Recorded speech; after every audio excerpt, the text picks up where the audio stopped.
Hello à tous, j'espère que vous allez bien. On se retrouve aujourd'hui pour une vidéo tendance printemps-été 2021. Ça fait 10 fois que je refais cette intro uniquement parce que je dis que c'est une nouvelle édition alors que techniquement ce n'est pas une nouvelle édition, sachant que c'est la première fois que je fais cette vidéo pour cette année. Bref, j'espère que vous allez bien et que vous prenez soin de vous. Si vous connaissez pas cette vidéo, je fais un récap de toutes les tendances qui sont sorties des défilés, à savoir pour cette édition printemps-été 21. Je vous avoue que je vais un peu changer le fonctionnement de cette vidéo. D'habitude, je regardais sur Vogue Runway, qui est une application de Vogue qui regroupe tous les défilés. C'est vraiment bien, de tous les créateurs et tout. Pas sponsor, juste au cas où. Mais si vous êtes passionné de mode, je vous invite vraiment à télécharger cette app. Et d'habitude, je regarde tous les défilés, je regarde ce qui en sort, je prends bien entendu ce que je préfère et ce dont quoi j'ai envie de parler. Mais je vous avoue que cette saison, étant donné qu'il y a plein de maisons qui sont sorties du calendrier de la mode, de la Fashion Week, etc., chacun suit un peu son calendrier et du coup, il y a moins en moins de tendances qu'on voit dans toutes les maisons. Même s'il y en avait une ou deux, à l'homme, galère, à la femme il y en avait plus, mais à l'homme, je vous avoue que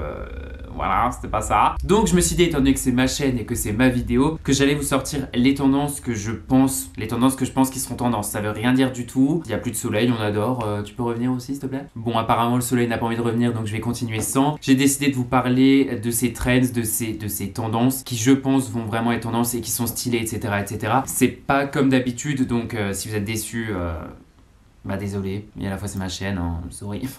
Non, très sérieusement, j'ai essayé de prendre des trucs assez sympas qui sont quand même intemporels. Vous le savez que je suis pas trop pour acheter, que ce soit tendance une saison, enfin genre c'est pas trop mon mode de fonctionnement. Et c'est aussi unisexe. Donc voilà, j'espère que ça va vous plaire. N'hésitez pas à me follow sur Instagram, IamNathanRaf. Je fais ma petite promo comme d'habitude. J'essaie de faire des petits trucs sympatoches, donc n'hésitez pas à aller là-bas. Sans plus tarder, je commence.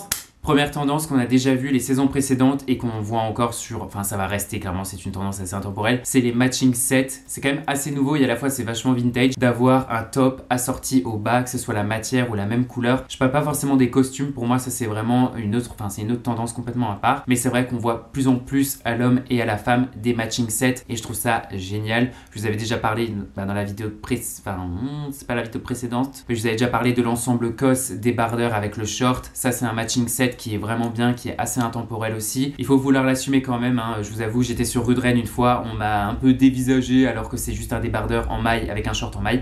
Donc voilà, bon, j'avais peut-être des Birkenstock aussi. Bon bref, en attendant, on voit énormément de matching sets et en plus ça s'est déjà démocratisé au fast fashion, donc Zara, H&M, etc. Je ne conseille pas forcément d'aller là-bas, mais c'est juste que c'est accessible pour tous les budgets, donc c'est plutôt pas mal. Et c'est vrai que cet été, on va en voir de plus en plus et dans les années à venir aussi. Donc je pense qu'on peut vraiment massivement investir dans les matching sets. D'autant plus si on peut dépareiller le truc. Au final, le débardeur COS, j'utilise cet exemple parce que c'est un peu le seul matching set que j'ai. Bah, le débardeur, je peux le porter avec un jean et au final, le short, je peux le porter avec un t-shirt noir par exemple ou une chemise. C'est un peu cher à l'achat quand on achète le tout ensemble, mais c'est vrai que si on peut utiliser les pièces séparément, c'est un investissement et c'est des pièces assez versatiles. Je sais que vous aimez pas trop que j'utilise ces mots, mais voilà, c'est la vérité. Ce sont des pièces versatiles. Ensuite, on continue avec la maille démocratisée par Jacquemus en personne.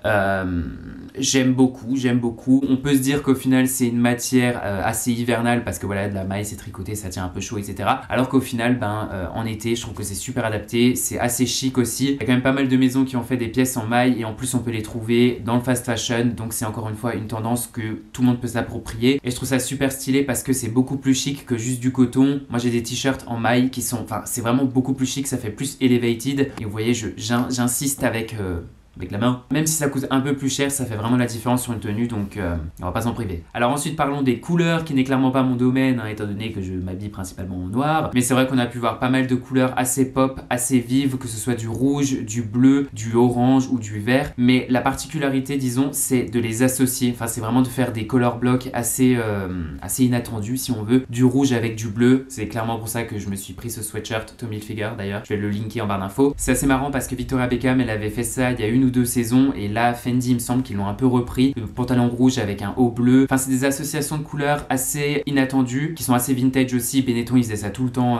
back in the days quand j'étais encore sans doute qu'un enfant, mais bon on peut regarder les archives, les campagnes, mais voilà, des associations de couleurs assez inattendues. Cet été ça va être assez tendance et c'est plutôt pas mal, c'est assez pop, c'est assez vif et tout, donc on aime bien. Ensuite, qu'ai-je noté? Les pantalons flair. Alors clairement, ça je suis pas fan du tout. Moi je suis vraiment team pantalon large, jambe droite, qui tombe vraiment, vraiment sur la chaussure. Mais c'est vrai qu'on a pu voir énormément de pantalons flair. Ami, ils en ont fait vraiment pas mal. Victoria Beckham aussi, ou Balmain. Il y en a un peu partout. Donc pantalon flair, c'est un peu comme ça quoi. Enfin, je suis pas très fan, je vous avoue. Moi je trouve que c'est vraiment trop vintage et c'est vraiment un truc assez assumé. Mais je suis obligé de le dire parce que c'est vraiment une tendance autant à l'homme qu'à la femme. Et que je pense que c'est un peu que le début. Enfin le début, le redébut, parce que clairement c'est un vieux truc, les pantalons flair, ils inventent rien. Ensuite, une tendance que j'ai pas forcément vue sur les défilés, mais c'est les costumes short pour l'homme. Je trouve ça, enfin pour l'homme et pour la femme, mais je trouve ça super chic. Il faut que le short, ce soit un bermuda en fait, qui soit assez long quand même, dans une belle matière, avec un beau tombé, avec le blazer qui va avec de la même couleur. Je trouve ça vraiment trop beau. Fendi en ont fait deux, il me semble, en bleu et en rouge, et je trouve ça canonissime. J'ai essayé de regarder sur Zara à l'homme,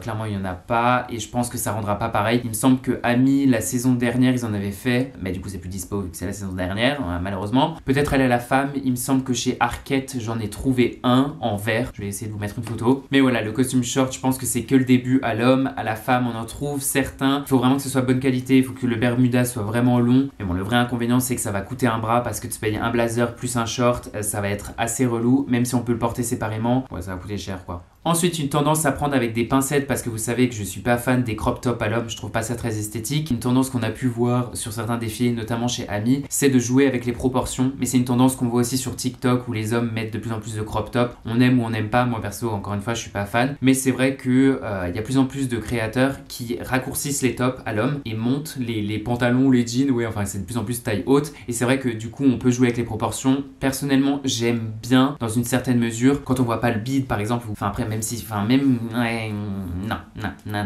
les crop tops à l'homme c'est clairement pas possible. Ami, ils ont fait des tops en maille assez courts avec des pantalons un peu plus taille haute. Je trouve ça quand même sympa, ça permet de diversifier un peu sa garde-robe, ça ajoute une certaine nouveauté qu'on n'a pas vraiment en ce moment, notamment à l'homme. Après c'est dans une certaine mesure, il y a des tops à la femme qui sont un peu plus courts avec des manches un peu plus longues, ça c'est clairement un go, mais un crop top à l'homme c'est un no-go pour faire la blague. Enfin voilà, jouer avec les proportions, why not, quand c'est fait, quand c'est bien fait en fait, tout simplement. Ensuite, c'est pas vraiment une nouvelle tendance, ça se démocratise plus. Il me semble que c'était l'année dernière qu'ils ont introduit un peu le truc, enfin introduit, voilà, démocratisé un peu. Enfin bon bref, vous m'avez compris. Les pastels simples et efficaces, j'en suis la preuve. Franchement, moi j'aime beaucoup. Je trouve que c'est une belle manière d'ajouter de la couleur dans sa garde-robe, tout en étant un peu sobre. Je pense que c'est un peu step by step avant d'aller dans les grosses couleurs pop, de passer par le pastel. Je pense que c'est sympa. En plus, quand on est bronzé en été, c'est vraiment cool. Donc voilà, comme dit, ça c'est un sort de baby blue et ils le font aussi en baby pink. Ce petit sweat qui est recyclé en coton recyclé, il me semble, de chez Tommy Hilfiger, plutôt sympa. Voilà, les pastels, on aime bien, il y en a encore eu cette saison dans pas mal de défilés, donc why not after all. Je deviens international, mon franglais que vous adorez. Et ensuite, encore une tendance qui se démocratise plus, c'est les sans manches, tout ce qui est débardeur et tout à l'homme. On en voit de plus en plus, il y a plus en plus de pièces avec des sans manches. Avant, enfin, il y avait que les débardeurs en soi. Là maintenant, il y en a un peu plus qui sont en maille ou en jersey, etc. En fait, je pense que ça se démocratise vraiment, on voit de plus en plus de personnes en porter. Du coup, cette saison, ça va être encore super tendance et franchement tant mieux parce que je trouve que ça ajoute un vrai truc. Quand on a un pantalon un peu large, qu'on met un débardeur, bon après clairement si vous avez des petits bras comme moi, hein, je vous avoue que c'est pas super flatteur. Si vous avez un peu plus de biscotto, c'est un peu plus beau sur un homme. Sur une femme, il n'y a pas le sujet. Donc voilà, je vais faire un peu de gonflette. Mais voilà, les trucs sans manches, débardeurs sans manches, etc.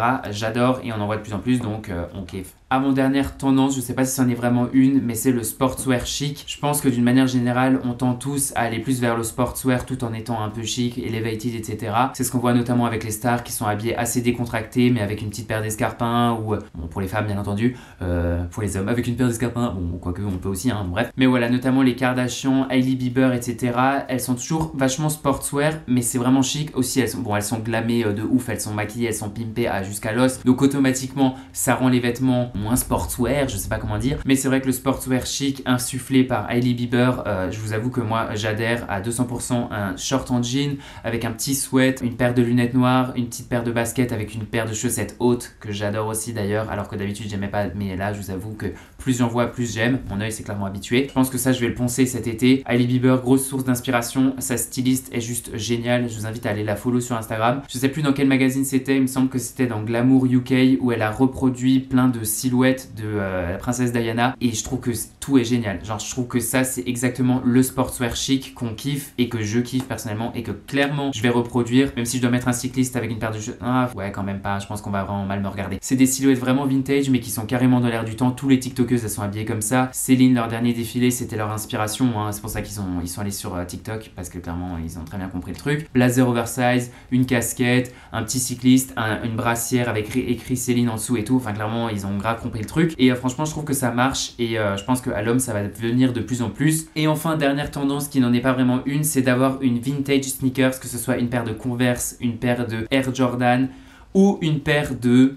Une paire de quoi? Une paire de vintage sneakers, clairement cet été il vous en faut une. Je penche surtout pour les Air Jordan, je trouve ça vraiment trop beau et en plus ça va vraiment avec le sportswear chic assez vintage de la tendance d'avant, hein, clairement qu'on se le dise. Mais voilà, cet été si vous en avez pas une, je vais pas dire que vous êtes un peu out, mais c'est vrai que cet été on peut vraiment porter et je pense qu'on pourra les user. J'avais mis aussi les sandales, que ce soit les Birkenstock ou les sandales, vraiment les méduses et tout, mais les méduses en cuir, vous savez celles dont je vous ai déjà parlé. Je pense que ça s'est vraiment démocratisé alors que l'année dernière je me prenais encore des remarques en mode c'est des tongs, mais je pense que cet été clairement on n'aura pas de remarques comme ça parce que y a vraiment tout le monde qui porte des Birkenstock ou des sandales et franchement c'est super pratique, c'est super, enfin c'est élégant, c'est classe et ça te permet de pas avoir chaud et de pas puer des panards en été. Donc on adore soit les vintage sneakers ou les sandales. Clairement je vote pour les deux. Bah écoutez, c'est la fin de cette vidéo tendance mode printemps-été 21. J'ai complètement oublié de vous dire, mais j'ai fait un mood board, j'ai fait un tableau sur Pinterest avec toutes les inspirations, des idées de look, etc. Donc n'hésitez pas à me follow là-bas, c'est I am Nathan Graff aussi. Dans tous les cas, comme d'habitude, tout est linké en barre d'infos. J'espère vraiment que cette vidéo vous aura plu. N'hésitez pas à lâcher un gros pouce bleu, à me dire ce que vous en avez pensé en commentaire. Et je vous dis à très